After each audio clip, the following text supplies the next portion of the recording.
Welcome to Canines for America. My name is Ryan and this is Tiny, and today we're going to be working on how to walk through a neighborhood. Let's get started.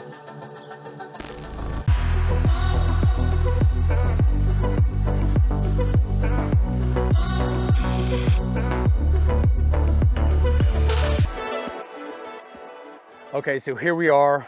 We found ourselves a really nice street, very quiet, low traffic, low distractions, perfect place to start our training session of walking our dog in a different environment. Now, the first thing you guys want to do is make sure you have the correct gear and tools needed to be successful on this walk. So what we've already done is we've already removed Tiny, we've already removed her flat collar, and we've put on her chain collar, okay, for this training session. Tiny understands what this piece of equipment is meant for. She knows she's in a training mode now, that she doesn't have her flat on, she has the chain on. We have a good 20-foot lead, which is going to allow us to do a plethora of things on this walk. It's going to give the handler a lot of control, and it's going to give Tiny her freedom. The other thing why we love to use the chain on a walk, now we're in an environment where there's a lot of hazards for Tiny. The one thing, guys, when you're walking your dog on a flat collar, depending on your dog's temperament or central nervous system, neuroticness, excuse me, Tiny can't get out of this collar. I can't lose my dog. She can't slip the collar. Okay, guys? Very important. Make sure you have your gear and your tools needed. Now, the second thing that you want to make sure that you've done is that you've already started the developmental language with your dog on a sit, a recall, a heel. You've already started some basic obedience with your canine, because that's going to be very lucrative for us to be successful on our walk and helping us navigate hazards, different types of stimulation that Tiny might come in contact with. She's also, remember, a melancholic dog, so she's going to act completely different than a chloric and a Sangui in these type of environmental situations. Now, the third thing you guys want to make sure that you've thought about in our progression here is, what's your plan? What's your goal on this walk? Now, the great thing about going on a walk is Tiny's going to get great exercise.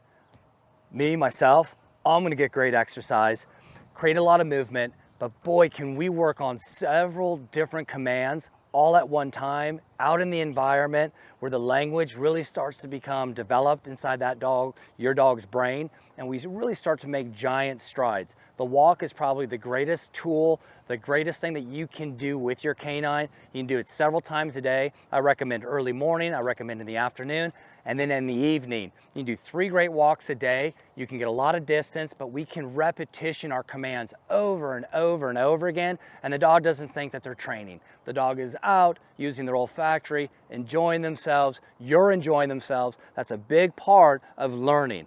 If the dog's not having fun, if you're not having fun, then you're working against each other, and nothing's really going to progress the way you want it to progress. So let's go ahead and let's get started. I got my dog completely just out and about. She's taking in her stimuli. She's going to get herself an odor. She's going to start to pull in, once I kind of get maxed out. So she's on somebody's lawn. The first thing I want to do is get her off the lawn so I can get a little collection. No. Get her back into the street. Here she goes. She starts to pull. When a dog is pulling on the lead, like she's pulling on me a little bit, what I want to do is I need to break the connection in her brain that's innate by giving her a command. Tiny, here. Good, here. Good. Give her meat. Okay, free. Send her back on. If I feel she's going to pull again because I've been working on my commands, that's the way I can break her connection. I want to get her into something. Oh, she's just on her nice walk. That's the benefit of being on a 20-foot lead, 30-foot lead, is she can have complete autonomy of whatever she wants to do, which I like. But okay, here we go. I'm at the end of my 20 feet. I'm ready to go. Tiny. Okay, good girl. Good girl. Whew. All right, I got Tiny here, 100+ pound melon wall. Tiny's been pulling the crud out of me here on this walk. I'm getting exhausted. I really don't know what to do, but I need a quick fix because my back is hurting, everything's hurting. So what I want to do, I got this long line as well. It's going to be great for me to quickly do this. What I want to get is I want to wrap it underneath her belly, her back legs.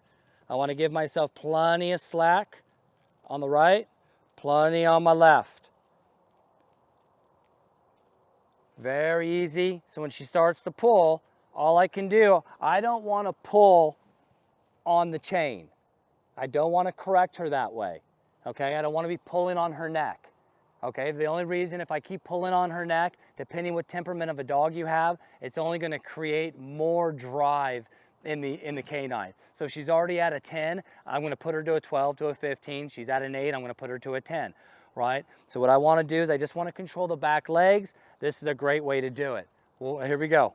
Whew. Tiny, go. Oh, wow. Good girl. Good girl. Oh, now I get to slow down. Good job, Tiny. This is a lot better, guys. I can actually enjoy the neighborhood now. Hey guys, so right now we're in our neighborhood and we're taking our dog on a walk. This is just a nice basic walk. Now the great things, as you can see, we just had a car go by. This is a great way to work on all your different commands, teaching the dog how to walk properly, in sync with you, working off of each other, getting your exercise, the dog's getting their free time. That's why we love to use this nice long 20-foot lead. The dog is completely away from me, I'm away from her. She's able to do whatever she wants to do. But because I've started to develop my basic language, it's really easy for me to communicate with my dog. All of a sudden, here comes another car, or she gets on somebody's driveway. Tiny, here. Good girl. Good. Heel. Good.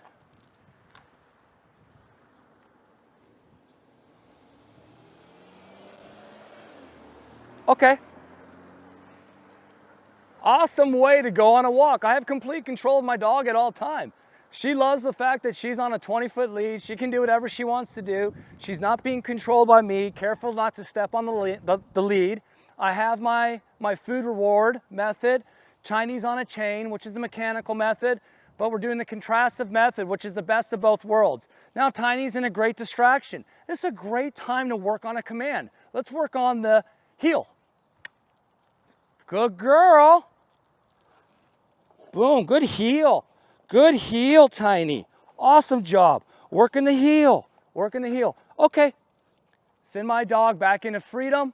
She can do whatever she wants to do. She's starting to learn. I think here comes another car.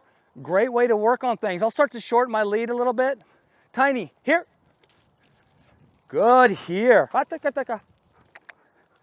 Good. Remember, if the dog is not looking at you, the dog is not listening to you. Seats. Oh, good seats. Good job. Okay, easy. Again, let her go back to being free. I'll kind of recall my lead. Now here comes a baby and a couple. We got somebody walking down the street. Now, do I want my dog to be on a complete 20-foot lead, 100-pound Malinois? That might freak some people out. So what I'm going to go ahead and do, I'm just going to naturally bring my dog into obedience, into a heel. Tiny heel. Good girl.